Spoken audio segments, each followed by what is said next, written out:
Here we have the S580. This is a brand new one, 2021-22, and we're going to find out in just a moment. We're getting the keys for it.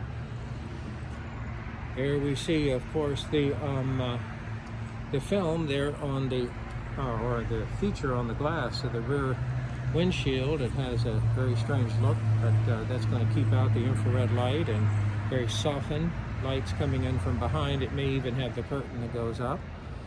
Here we have the S580, beautiful. This is the V8 bi-turbo. This is not a hybrid. It has the 9G-tronic, 9-speed automatic transmission. This is going to be quite the European performance car. And having just road tested the EQS, we're going to be able to compare it to the S580. Here we have an actual grille. So here, unlike the EQS where the grille is completely blocked, this is an actual grille. So here we see the forward-facing camera and possibly the active or radar cruise control. And here we take a look at our classic grille design. This is certainly an open grille to allow airflow. Here we see our proximity sensors. And of course here we see our tow hook, which we hope to never have to use.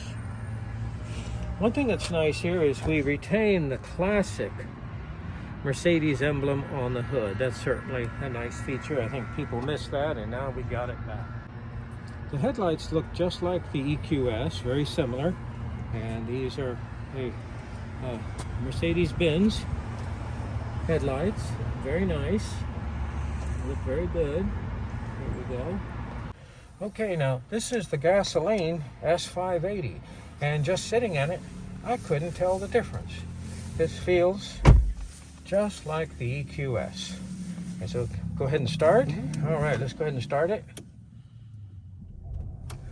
Now, of course, I do have the start-stop feature, and sometimes that really bothers people because when I come to a light and that engine shuts off, that's kind of a disturbing sensation. So if I press this button, that's going to turn that off.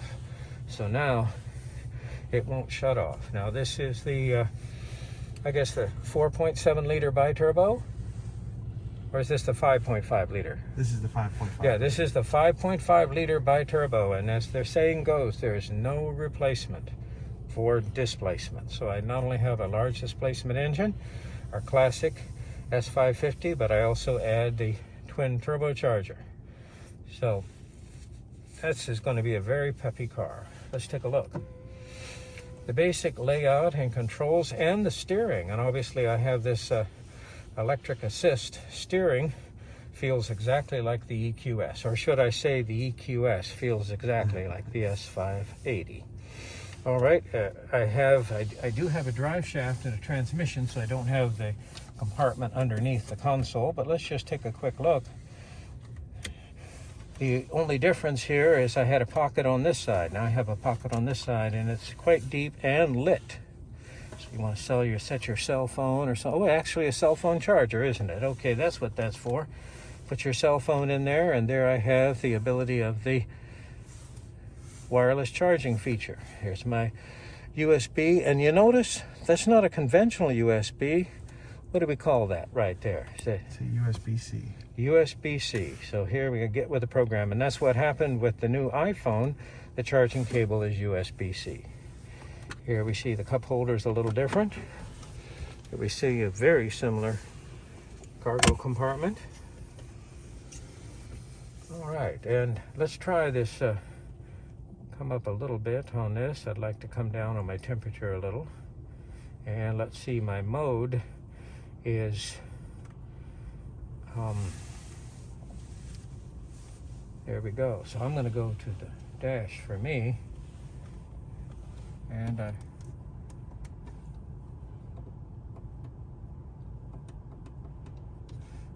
right, so I have my electronic control. There it is. I have the ability to control the angle and the amount of air coming from the vents.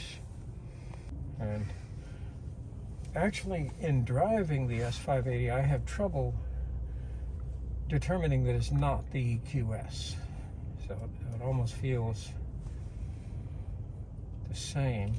I don't really sense a gasoline engine there per se. It's very well isolated. Okay.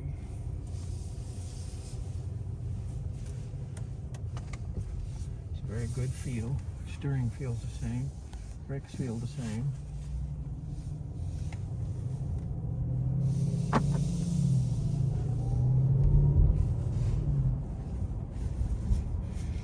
Okay, now with 9 speeds forward, these ratios are so close that the shift is truly imperceptible. And here I notice I'm getting ready to start off in 2nd gear. I'll hit the shift paddle and it drops to 1st gear. And I take it if I don't touch the shift paddle, it just goes back to conventional automatic mode very quickly. So, yeah, if you're in manual right now, if you want to go back to the standard, just push it all the way down again. There we go, and it's exactly the way the S580 works. Did you want to do the same route or a shorter route? Oh, yeah, let's do the same one. We'll compare them, apples to apples there. All right, so here we go. We're actually repeating the exact same road test. And again, of course, I hear the roar of the engine, but certainly a very brisk acceleration, and that's what I expect from 5.5 liters of twin turbocharged V8 power. So now obviously I don't have regeneration, but if for any reason I was descending a grade or something and wanted to use the transmission to try and hold the vehicle back with the compression of the engine, I certainly have the ability to do that, and very nice brakes. Now I notice in classic automotive dealership fashion, we have 37 miles of range and we're almost out of fuel. So we're going to be testing the accuracy of this gas gauge. So here we go. It's okay? Mm-hmm. All right. You have a gas pump at the dealership, correct? We do not. Oh, we should be fine. Okay. And I guess trying to remember the designation on this engine. This isn't the M278. What do they call this one? I want to say the M158, but usually that's the AMG designation, but here it is, 5.5 liter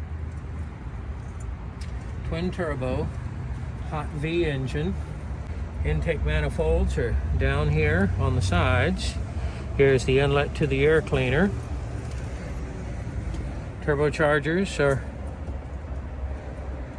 there between the cylinder heads, and here we see our water to air heat exchangers, just like the BMW N63. And let's see, we have 2 cooling systems. One cooling system is for the engine, and the other cooling system is for the heat exchangers, and if they're using it, the water-cooled DME module. So we're kind of crowded right here. Let's take a look. I see my plastic intake manifold, my throttle body. Here we see the heat exchanger for the air to coolant as we leave the compressor section of the turbocharger. Here we see the air cleaner. So here we're coming around to the inlet of the compressor, and there we see the dual scroll turbos on each side. 2 cylinders per section, so I actually have 2 entries into the turbine housing, a common turbine. So 2 turbochargers. There we see our classic connectors. I've got lots of insulation there in the back. And we have been driving here. Let me just feel. And it's good and hot. Good and hot. So I'll just get this looks like our fuel line, the low pressure coming from the fuel tank, and then we have our high pressure pumps. Okay, beautiful car, very beautiful, and this is going to be the competitor for the EQS, and this is a 2021 model year. So we'll go ahead and carefully lower the hood. So a little bit of a trick involved here. You had to pull the handle and then we'll release it. I like it that you kept this. You can put that back. Remember, they had it off for a while. All right, here we have the grocery bag compartment.